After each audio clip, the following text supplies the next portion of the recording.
Welcome to In the Envelope, a podcast from Backstage, the #1 resource for actors and talent seekers. I am your host, Jack Smart, awards editor at Backstage, and I'm here to guide you through every aspect of the entertainment industry with the help of some of your favorite stars. These intimate, inspirational conversations with today's most award-worthy film, television, and theater artists provide you, dear listener, advice on how to live the creative life, personal stories of success and failure alike, and maybe, just maybe, a tantalizing glimpse in the envelope.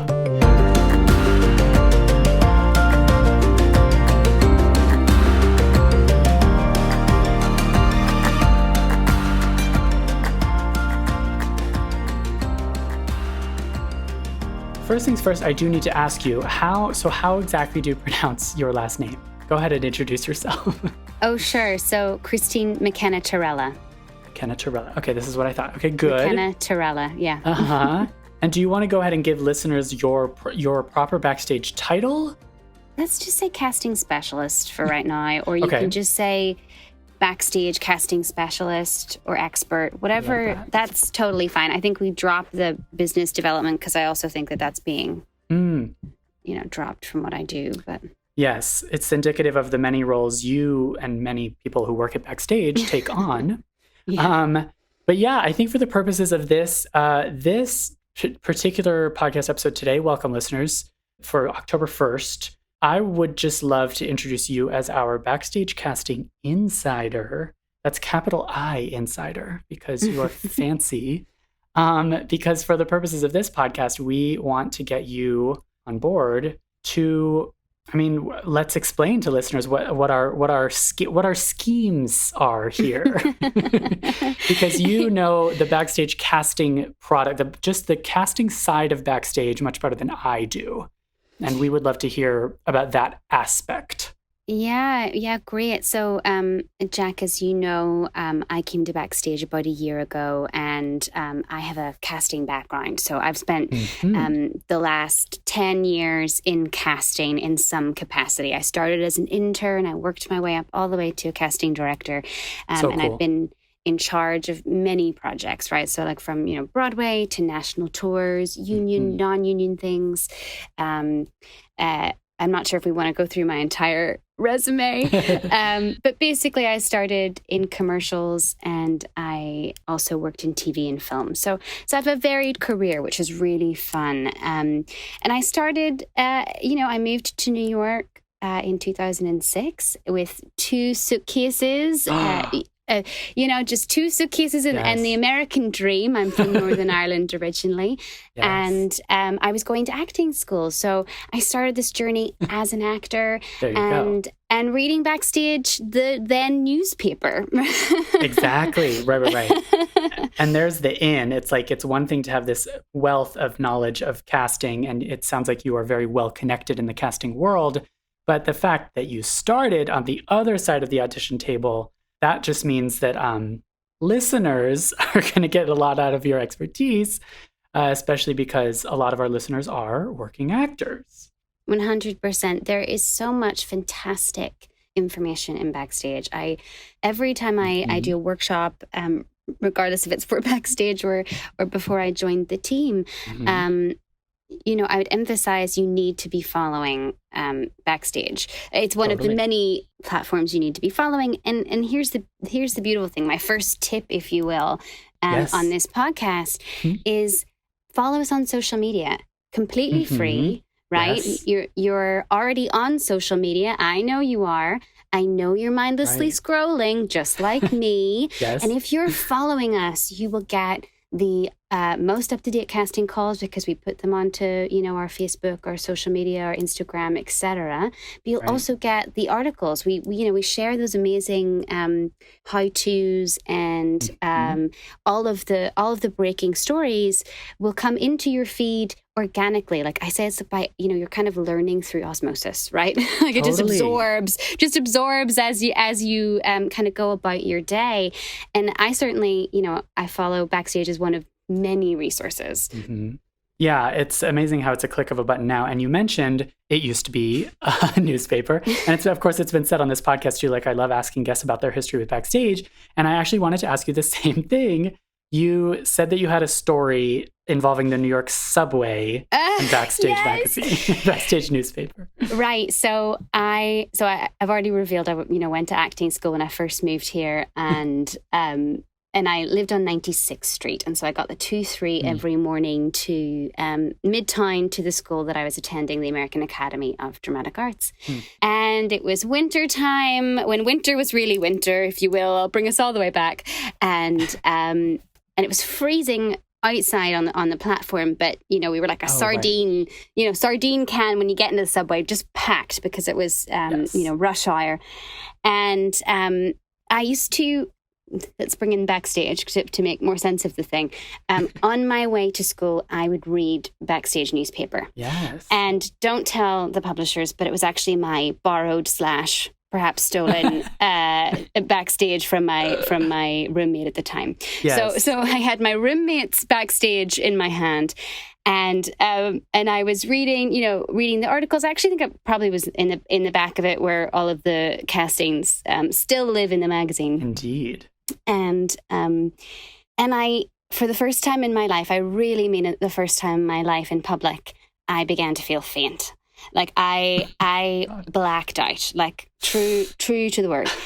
And I came to, and New Yorkers are more friendly than anyone will tell you, Jack, because I had a seat, I had water, I had a granola bar, and people were checking on me, and they were all very kind, and I was very embarrassed / fainting on the subway is a bit scary, right? So I was absolutely right. I mean, totally on my own, and with the Backstage that said my roommate's name, not my own, right? So I was like, oh gosh, do you have ID? Anyway, so this lovely lady, she said, I saw that you looked a little pale, and I thought you were beginning to sway a little, but you had Backstage in your hand, so I just thought you were preparing for an audition, and I just thought I'd leave you to it. And so I was like, okay, well, that's the brand recognition of Backstage on the New York subway. Like, they knew what I was doing. They just expected I was an actor, and they just thought, leave her to it. So, that is so funny. Yeah, and that was it was one of my favorite New York stories for a long time, just because A, it's one of those things of New Yorkers are so much friendlier than everyone gives them credit for. Totally. And B, you wouldn't believe it if I didn't tell you it, right? Like, I mean, it's just one of those really, really fun New York experiences that you don't really want to repeat. But no. But you survived. Completely. God, that's so funny. The idea of brand recognition. It's because fellow New Yorker, history with Backstage herself, knows. Yeah. But that's real method acting. If you're really collapsing on the subway to prepare for an audition, that's intense. So it's good that you had people come to your aid. If that person was auditioning for me, I'd be a little scared to put them in the position, just in case they were a little too method with it. Totally. Oh, that's so funny. We love hearing the stories of Backstage, and that wraps it up in a nutshell. Because even then, I love the brand recognition. I mean, that's what you and I are. So our work at Backstage is, of course, trying to get ourselves out there and remind people of the great legacy, really, truly the legacy of this product. It's been around for 60 years. And so many people have those fond memories. And I think recently it was Darcy Carden and other people. I know Andre Holland has a funny story of accidentally getting arrested because of a copy of Backstage. But there's people who have similarly said, they would share a copy because it's in your early career days when you're maybe not as financially well off, and you need that resource. You need that cheap and easy resource that Backstage truly still is. Oh, 100%. I was scraping by, and at the time, yes, I was borrowing it from my roommate because it was a weekly newspaper, and I just didn't have it in the budget at the time. But of course, it was the first thing I did as soon as I graduated. I got my own Backstage in case I was ever to faint again, and it would at least have my name and address on it. Right. To identify the body. Yeah, totally. Yeah, exactly.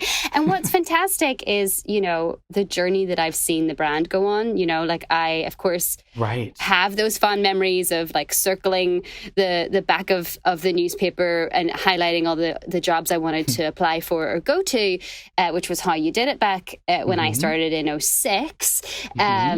But then, when it turned into a magazine and I was into casting already, I used that as a resource to pull for audition tips for people, to get young actors to start engaging in content like that. And wonderful. And in fact, I had an article that I had on every casting wall that I worked at, right? So that every casting office that I worked at, I had taken a article that really struck me from Backstage when it was a magazine about kindness and how to approach people's bravery in the audition room. Do you mind if I share a little bit of it with you? Oh my gosh, please. What year is this from? So it was in an article called The Craft at the time. It was a column called The Craft, and this was from 2013. Oh, okay. This really struck me, and I brought it with me to so many workshops and so many classes, and literally it lived on my casting office wall. Criticizing someone else doesn't make you look better. Many the time I've listened to a mediocre actor rail on about another mediocre actor. Awkward. If you're criticizing the local 99-seat production of Spring Awakening because it wasn't as good as the one you saw off Broadway, you need to check your expectations. Just because you understand something doesn't mean you can do it. The ability to show why another performer is failing doesn't necessarily arm you to succeed, and your ideas about a show may not be as brilliant once they've been put to the test. Acting is an unwieldy art, one that requires risk and a great deal of experimentation made entirely from our imperfect, human, flawed-filled ideas. Our generosity towards one another is not only kind, it's imperative. So the next time you see an actor struggle, remember that the very act of performing takes bravery. And if you can't say anything nice, ...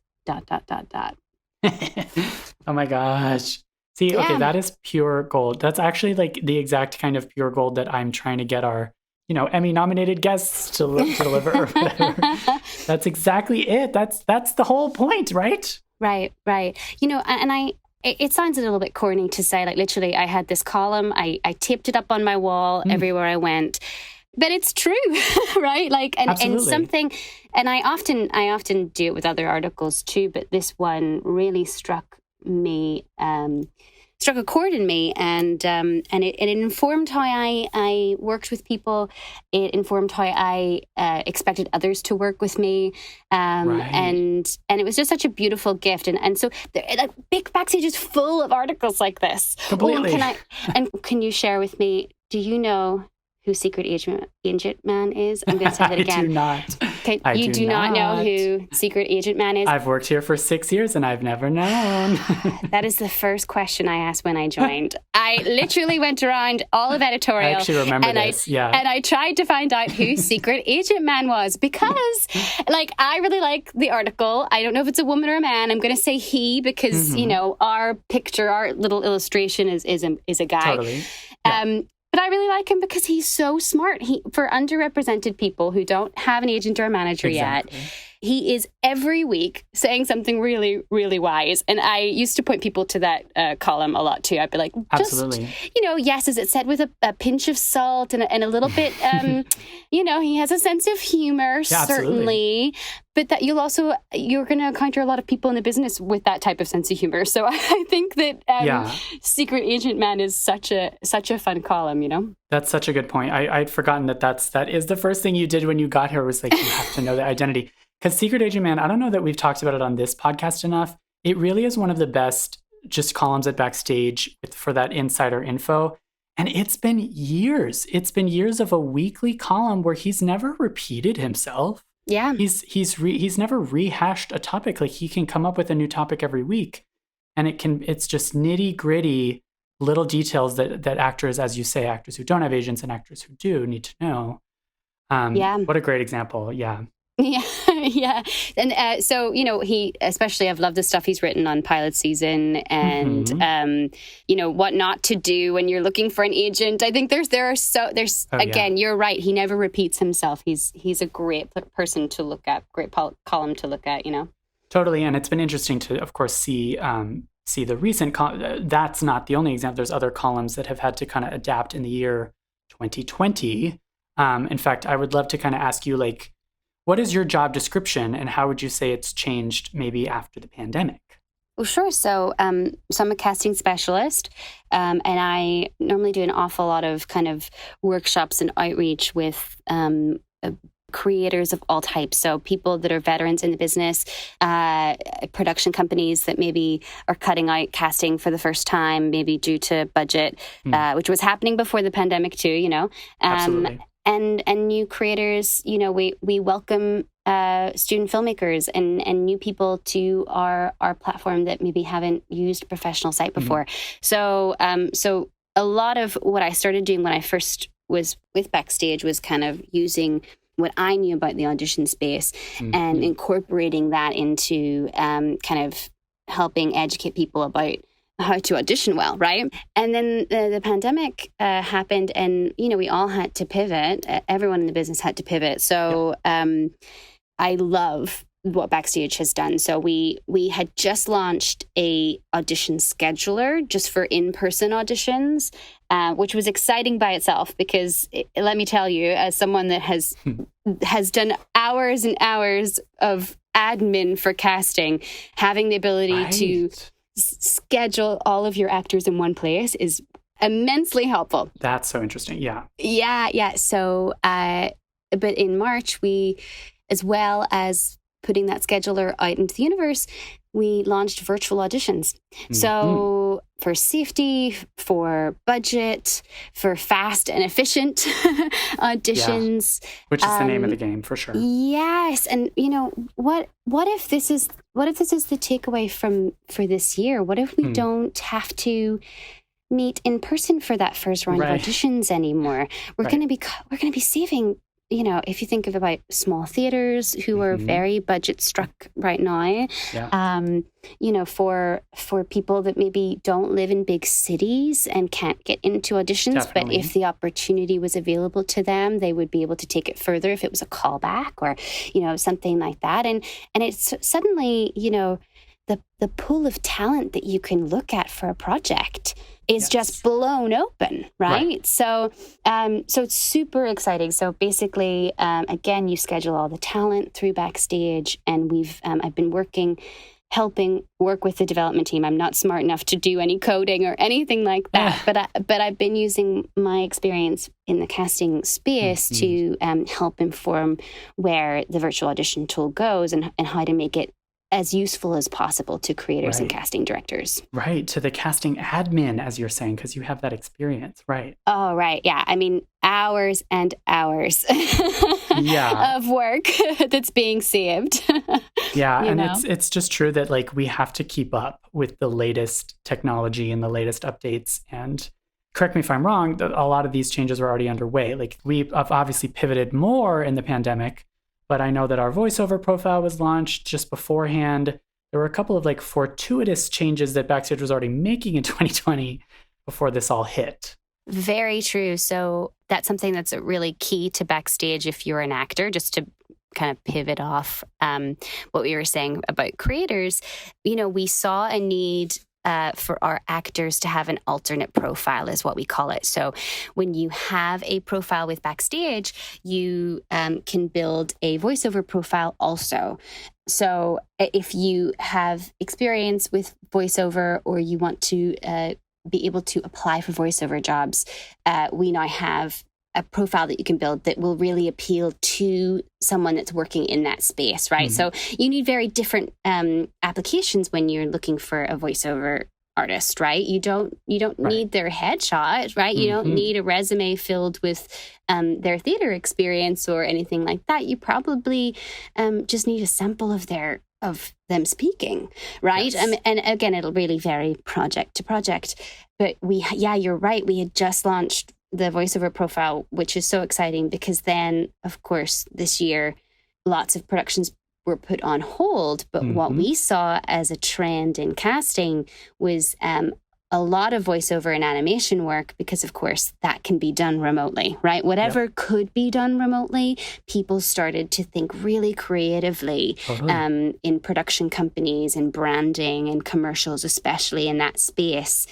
So we saw a lot of B-roll, which means, you know, they had all of this kind of archival material, and they weren't, maybe they didn't think they'd use it, but thank goodness they had it. And then they had to kind of narrate it differently or edit it differently. And then they were looking for voiceover actors for that. And that's still going on during the pandemic. Right. We also saw a lot of like user generated content, which we call UGC. And yeah, the very big trending.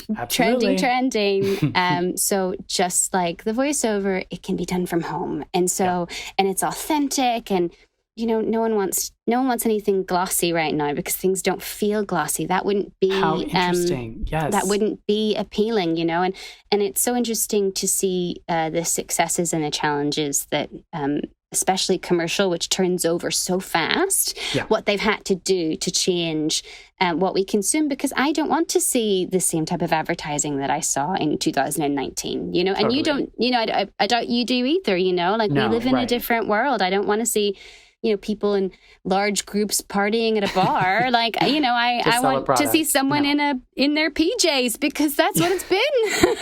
Totally. Like, advertising has to be relatable, and it really feels like it hasn't broken stride. It continued, because so much of it was using, the B-roll, definitely voiceover, just continued right on. And now we are seeing this new kind of UGC, I want to say UGC era of like, it's got to be cheap, it's got to be quick, it's got to be efficient. Backstage has recently published a couple guides for like brand marketers and for creators, and like what is the flow of the development process for content creation these days. Like, I don't even know what to call it. 2020 content creation, pandemic content creation. Yeah. It's like there are so many changes, especially in a year like this one, and it's like not to like not so subtly plug our product, but Backstage is the resource to follow to keep up with those changes. And we've seen some big projects still launch during this time. You know, like I live and I work in the audition space, right? This is my bread and butter. And, you know, I have to be honest, when everything started, I thought, oh gosh, what's going to be left of the business? And it's been so fascinating to see the ways in which the auditions are still coming in, right? And the inventive ways that that people are still getting their jobs done. Like we have someone from L'Oreal. I was struggling. Maybe I'll just say a person from a beauty brand. I don't know if she revealed that it was L'Oreal when she was casting with us, but this was a few months ago, so I don't think she'll mind. And she was telling us how she was going to go about the casting. It was going to be completely remote. First of all, the casting was all done, you know, online. And then the project itself, they delivered the cameras to the models, the actors that they ended up booking, and they video conferenced in the entire like virtual set, if you will. And so they just told the actor how to set up their shot, and then the director was on video conference, and they did you know, multiple takes, obviously, because the actor was technically alone, but in their apartment. They're alone in their apartment, and they shot an entire commercial grade, like real union project. It's amazing. Completely virtually, you know, completely safely. It's completely safely, and that's what's really fascinating. Totally. And you've got that, and then you've got Tyler Perry is starting up production, and he's got his ways of doing that. Like, everyone is adapting in their own way. And I really have been, I mean, the Emmys were this past weekend. I've just been impressed by like how the industry, we know this, but it's really resilient and really creative, and people in this industry really know how to adapt. And I was so impressed with just the speed. It was late March, and people were already like, all right, well, this is how we're going to do a remote shoot or a remote casting. Yeah. And when, you know, even in March, you know, commercials have to think about the holiday season already, right? Oh my God, amazing. So they were already, I know people in production companies that were already thinking, how are we going to do this? So Wow. it's just fascinating to me. Of course, this has been an unbelievably challenging year, and I am not looking to belittle it by saying, oh, look, but there are still opportunities out there. But No, if we were exactly. going to try to take something positive out of such terribleness, Right. it's innovation. And I wonder what's here to stay. And I really think virtual auditions is one of them. Right. It's a period where we are all learning how to adapt. And I think you're right that it's so frustrating that we don't know when this is all over, but when this is all over, quote unquote, we will be able to take the parts of it that worked and continue with them. Yeah. So much of our lives can be done over Zoom. And that can be exciting. Like, we're I'm New York based. I know that you're LA based. LA is a parking lot for people that are going from audition to audition. Maybe does that change? I don't know, right? Like maybe do we get the opportunity to even have an impact on the environment? Like less people have to be out on the road. That could be a really positive thing that comes out of this. No, the LA traffic it's stunning. No joke. How non-existent it is these days. It's really fascinating. Yeah.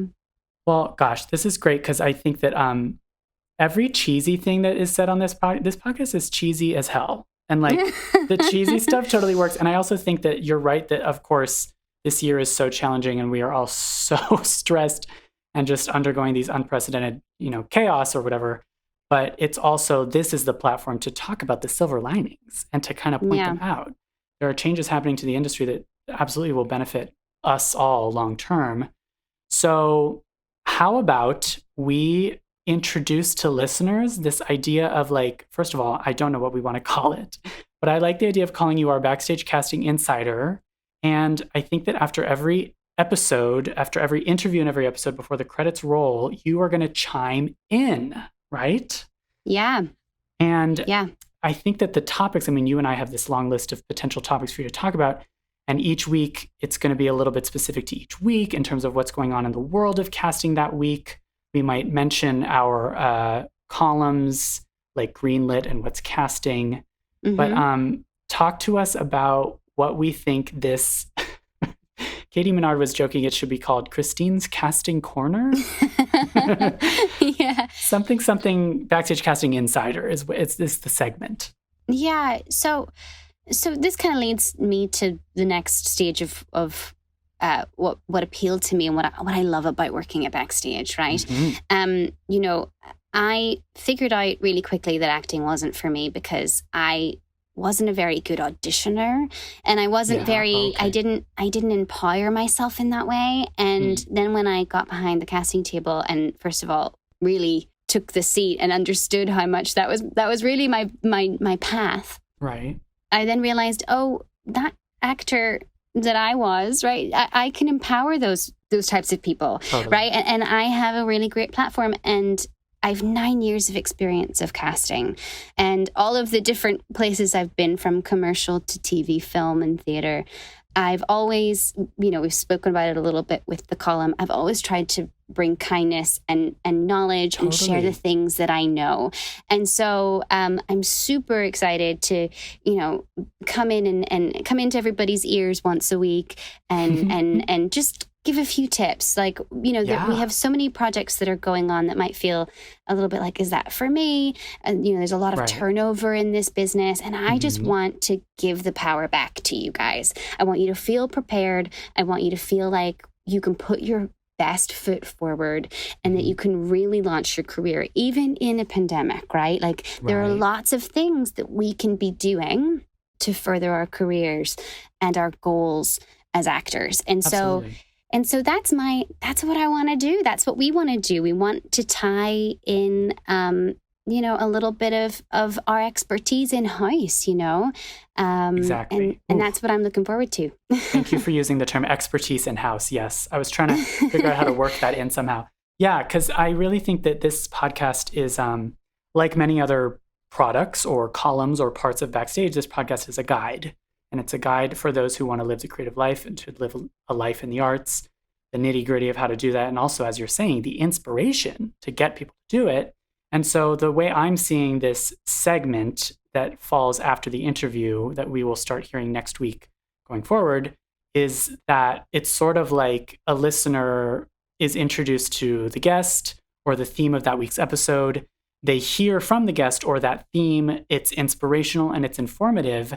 And then Christine comes in with this almost call to action. Like, I think what you're saying about like, it's specific tips, specific advice for listeners that might directly echo something that the interviewee or that week's discussion included.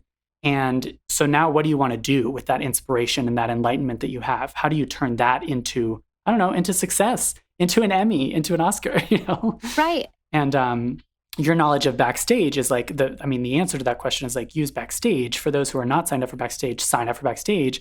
And then here's how to really optimize your use of the product. Yeah. Here's what I tell actors and students that have taken my workshops before.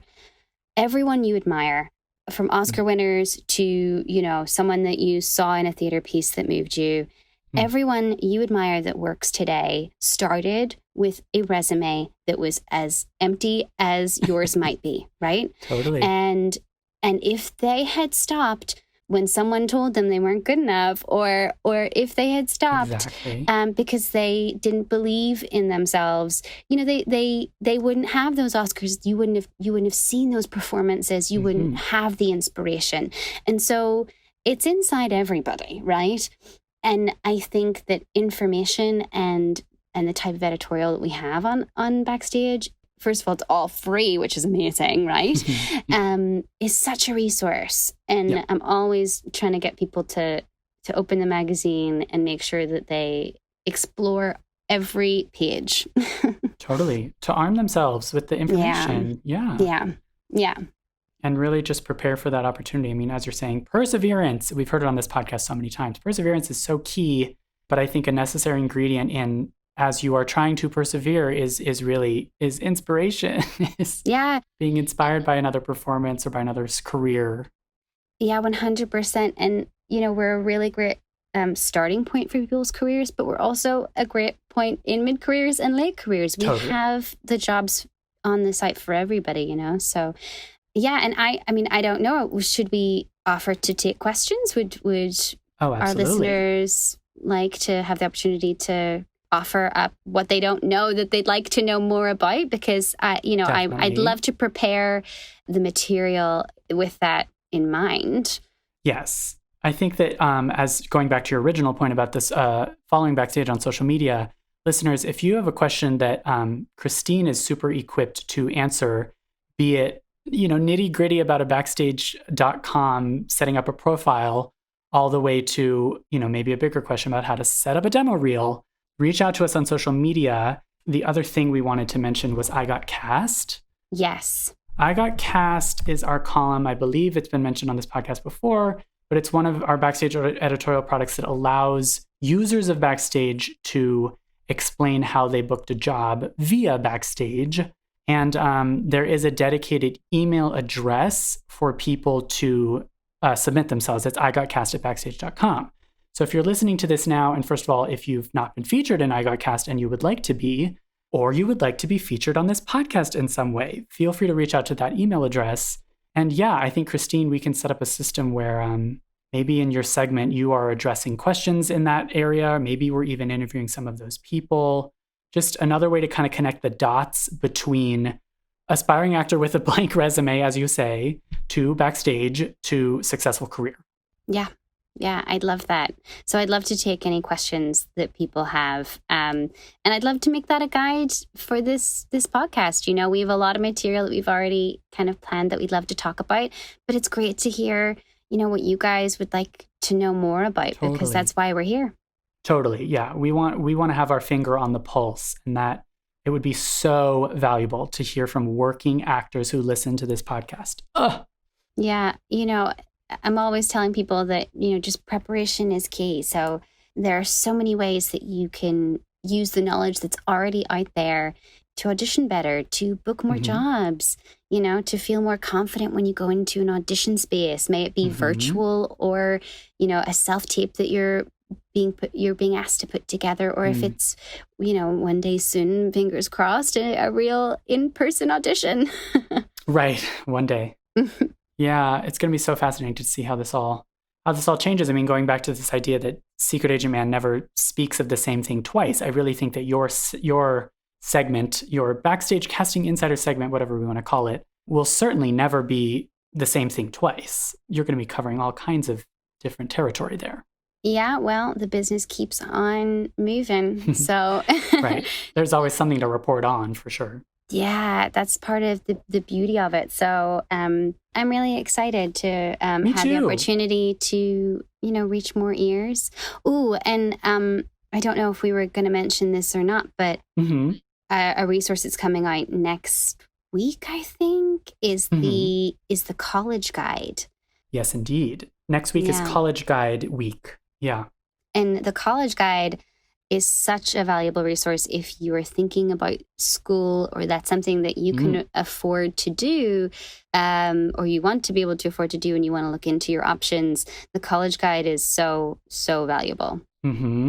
Workshops, classes, showcases, like these are the kind of topics that you might be weighing in on. Have you done showcases? You have personal experience about the school side of things. I've been to a lot of showcases. Yeah, which is fascinating, right? Yeah. And this year I saw a lot of virtual showcases. So I've seen both sides of things, yes. So I'm excited to delve into some topics and certainly chat to people about what's going on in the business. Awesome. Okay. I'm so excited to see where it goes. And we will, of course, be kind of throwing everything at the wall and seeing what sticks. I think I would love for it to be interactive. I would love for listeners to reach out on social media. And again, it's igotcast@backstage.com if you'd like to email any questions or anything. And going forward, we will just continue to hone this segment and cater it to each podcast episode. Yeah, fantastic. This is so great. Thanks, Christine. All right. Listeners, episodes will continue, so tune in every Thursday. Despite the fact that we are looking at a very extended award season that does not end until April, we will already be hearing from contenders. And I'm just so glad, Christine, that we're going to be getting kind of an update from the more casting and product side of things. Because I think between the two of us, we've got listeners covered on everything they need to know about Backstage. Fantastic. Really excited to be on the podcast, Jack. Thanks for inviting me. Me too. And your voice just sounds so great and so cool. You're right. Between you and Jamie, we've got our UK representation. This is great. I'll get in trouble if I don't sound Irish enough. I know that's the first thing that my friends from home will tell me. Totally. I've been in America a long time, so it comes and goes.